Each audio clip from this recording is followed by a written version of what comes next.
alluring destinations in times of storm back home. The Algarve opened for holidaying Brits after Portugal was placed on the travel green list. Hold your horses on the Costa Brava after Spain was placed on the amber list. Two beaches in two neighbouring countries highlight the differences in travel opportunities after the UK divided the world into three. Travel is effectively banned to the 43 red list countries, including India, South Africa and Brazil. Compulsory hotel quarantine awaits you on your return. No legal bar, but a direction to avoid, unless absolutely necessary, travel to the 171 amber list countries, including most of Europe. All fine to travel to the 12 green list countries, which include Portugal and Israel.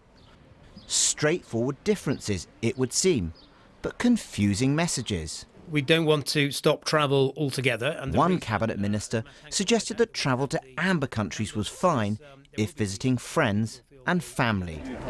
A gentle rebuke from Boris Johnson, who clarified the rules. I think it's very important for people to grasp what an amber list country is. It is not somewhere where you should be going on holiday. But let me be very clear about that. And that is why we tell people, don't travel.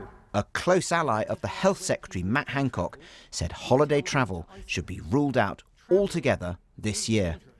Travelling is dangerous, and that is not news to us or to the people who get on those planes in the first place. So, my lords, the ultimate sanction here is we do ask people, particularly as we go into the summer, travelling is not for this year. Please stay in this country. A day of strikingly different messages. Part of this is down to long-running differences within government over the pace of opening up. Part of it, according to senior Tories, is over message discipline and the extent of hard graft behind the scenes. It's all a bit fag-packety, one MP told me. The Conservative chairman of the Transport Select Committee is calling for clarity. I do think that amber seems to be more a shade of red than it is green as far as government messaging today is concerned. So yes, I think what passengers and the industry need is certainty, and if the view is that it's not safe to travel to those amber countries, despite the fact that we were told that they were moderate risk countries, then the government needs to give clear guidance and shouldn't lift prohibitions if, on the other hand, they're going to say you shouldn't go there anyway. Amongst people travelling or hoping to travel, mixed opinions. It is quite confusing at the start. I think all the rules are just changing left, right and centre, so I don't think anyone knows the actual rules itself, I think, because everyone's just changing. It's a bit risky to go anywhere at the moment, whilst we may have it under variable control, with so many countries not having enough vaccines. There's going to be more and more different variants coming out, basically, and I think we've got a long way to go with it, and I think it's probably a little bit early to start thinking about travelling. The green list countries are just nothing. There is, you cannot even, I mean, they should consider a bit more countries to add to that green list. It's been a while for this lockdown. People on the green list, good, they can be safe, they can travel. Then people on the red list, I think they've made like strict restrictions for people traveling to those areas, and I think it's a great thing. Well, I think they should be relaxed more, really. I think my generation brought up in the war, we think this is going over the top a bit, because I think we've made tremendous strides with the virus, with the vaccines, and I think it's time to be sensible and relax a bit. Dreamy days in Malaga. Fun for Spaniards whose COVID state of emergency has just ended. Out of bounds, though, for Brits at the moment. Nick, borders have long been a source of contention in terms of this country's approach to COVID. The slower we've been to shut down, the harder it has been to control the virus. Those countries we know that were quicker to close borders, Australia, New Zealand, Taiwan, Singapore, have predominantly been more successful at containing the virus. So have we once again left it too late and opened up too soon. Join me now, Layla Moran, the Liberal Democrat MP for Oxford West, who's chair of the all-party group on coronavirus. Paul Charles, who used to work for Virgin Atlantic and now advises the aviation industry. He was behind the campaigns Quash Quarantine and Save Our Summer.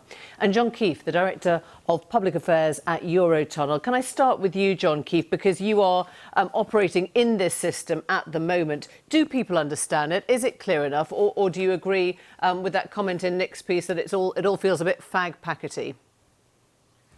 Good evening, Emily. I think where we are is that people believe orange means proceed with caution. They recognise that red is a no-go. They understand that green is somewhere you can travel to quite freely. But they understand also that orange is somewhere you just need to be careful about. And that's why the conditions around travel to orange countries are still very stringent. The requirements to have tests pre-departure, tests on arrival at day 2 and day 8, self-isolation on return. And I think people have taken those on board as the way to ensure that they can travel safely in orange terms. So in terms of your numbers, and obviously it's only been 2 days, Monday, Tuesday, what have we actually seen with Eurotunnel? Has there been a surge of visitors, travellers to France?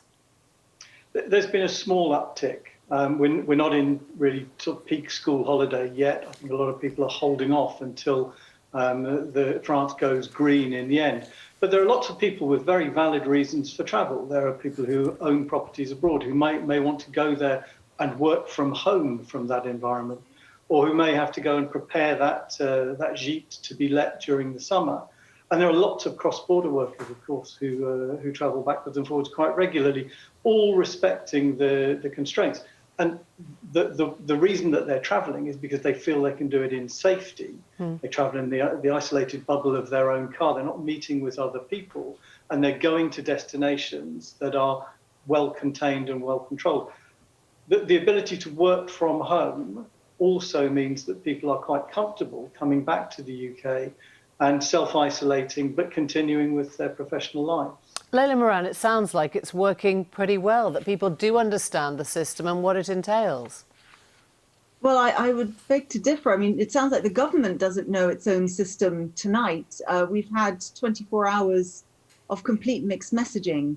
And 2 weeks ago, when the all-party group looked at this, we expressed concern, mainly because there were clearly holes in the system that existed then that seem not to have been fixed at all. The 3 areas that we were mainly concerned with was, first of all, test, trace, isolate. When the advice was given that we were going to proceed on Monday, last Friday, the SAGE minutes underlined yet again that the isolate part of test, trace, isolate isn't working. And the evidence for that is the way that the Indian variant has indeed taken hold in this country. Boris Johnson himself said, well, all those people were meant to be coming in and isolating. Well, clearly that hasn't worked as well as it should have done because it ended up in community transmission. So that's the first. The second was arrival halls themselves. We saw just today the Times reporting that there were queues of 3 hours at airports where green country arrivals were mixed with red. And that means that that's a breeding ground for the virus. There has been no solution to this. The best solution, which is e-gates and some way of separating those, doesn't seem like it's coming anytime soon and could even be much later in the summer. And that needs fixing. And the third is fake COVID tests. The Border Force, when they gave evidence to us, or the Border Forces Union, when they gave evidence to us, said that they were finding 100 fake tests a day, and that's of the ones that they could identify.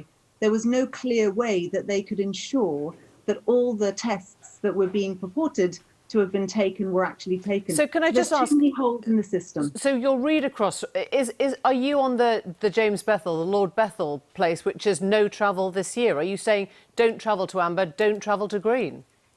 We recognise, and we recognise in our report, that there are always going to be exceptional circumstances, and that's different.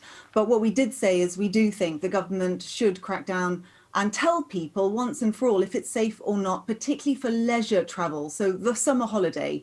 And right from the very beginning, we think they should have been clear. If they said that amber means stop rather than prepare to go, that should have been clear from the beginning, and it's not. And I think people are very confused. Paul Charles, let's take those in step. First, the arrival halls. It seems inconceivable that they put red and green and amber together when they presumably, a lot of places, have terminals that they could separate out into those colours. Well, they do, but if you take Heathrow, where the worst of the problems have been, then understandably there's a cost to opening up a separate terminal, for example. And why should Heathrow cover that cost? That's for the government to cover, because they're causing the issue due to the manual processing of passenger locator forms.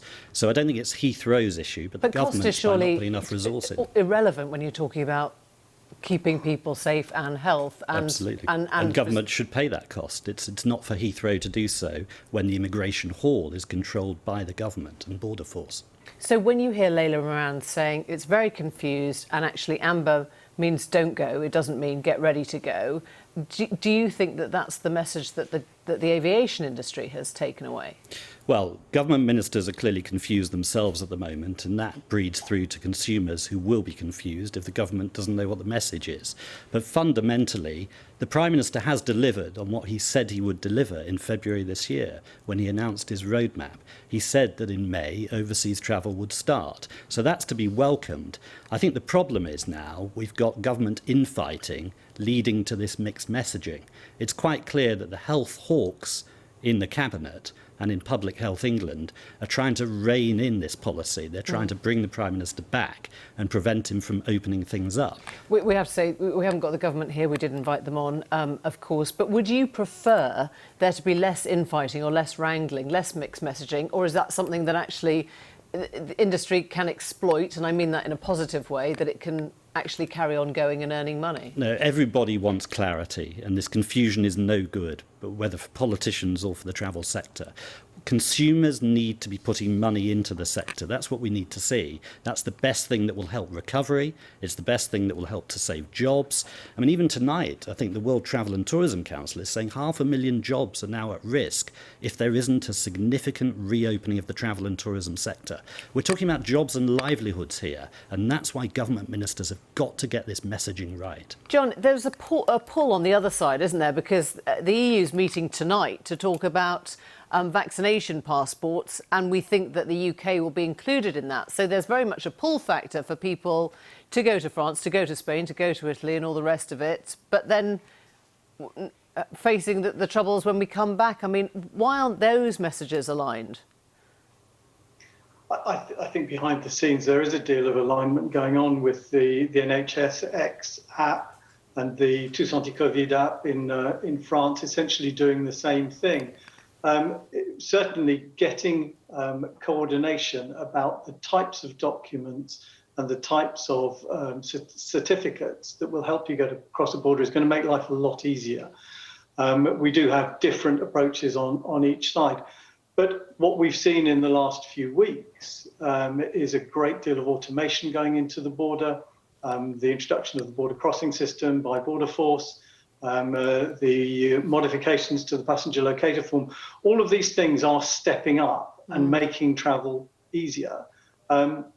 It's just a question of people respecting the virus which is out there and making sure that when they do travel, they follow the rules which the government has laid down and which are pretty clear from the Global Travel Task Force report. Layla, people get that, don't they? I mean, they know how to follow the rules. You heard a couple of the voices in Nick Watt's piece saying, you know, we can be sensible. We understand. We've lived through this for a year. There was a chap saying, you know, the older generation's got to been through the war. Surely this is an overreaction now at a time when we have to be getting back to normal. Well, I would point you back to those SAGE minutes that were released at the same time as this advice on Friday that just underlined there are still holes in particularly that test, trace, isolate system and that isolate part of it. And that has been the key in it. I just don't understand why, when the government knows that there is this enormous hole in its plan, that there are people who, you know, perhaps have been abroad for several months and have decided to come back and may well come from a country that is on the red list. And then they find themselves back and they are financially unable to isolate. It's not that people don't know what to do, because I think by this point they do. But when they are finding themselves unable to because their livelihood is at risk or they're a caregiver and they've got no choice, that is when the government support has not stepped up and has not been sufficient. And if there was one intervention that I would say to the government would be the most important thing to do now, is to fix, isolate. Because if you do that, then all the other risks are far diminished. And to the point around supporting the industry, actually that needs to also come first now too. It shouldn't be lives versus livelihoods, it needs to be both. Lower costs of testing are what this is about. If you want to incentivise people to stick to the rules, stick to the government's layers of complexity that they've put in to help the health hawks, then you need lower costs of testing. Then people will do the testing. Unless that just encourages more people to go away to more places. Well, it will do, but the reason the government's put the tests in place is to prevent infections coming in. If I wanted to go to Malta tomorrow, I've got to undergo 5 sets of tests by the time I come back if I want to reduce my Well, why wouldn't quarantine. you talk about... I mean, would you, in the travel industry, be happy to see a vaccination passport? Would you say, I don't mind having a double, you know, a different system for some people and for others? Well, I think it's inevitable we're going to see these vaccination certificates. As long as they're not mandatory, you need to be able to give people a choice. Do they take a PCR test or do they have both jabs and have a vaccine certificate?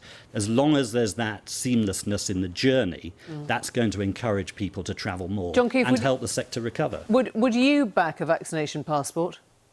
Absolutely. A simple standard across all countries that means you can go in and out showing one document, like a passport, like your identity passport, would definitely make travel easier and safer. And can I ask, is Eurotunnel, are you on standby, understanding that amber will turn to green? I mean, is that the sort of the signal that you have taken from this? We're certainly hoping that amber will turn to green, and we're watching the infection rates in France very closely to see the direction that they're going in. And the trend, although behind the UK, is now accelerating in the right direction. So we're very hopeful that France will be in green in time for the summer. Thank you all very much indeed. Thanks for joining us this evening.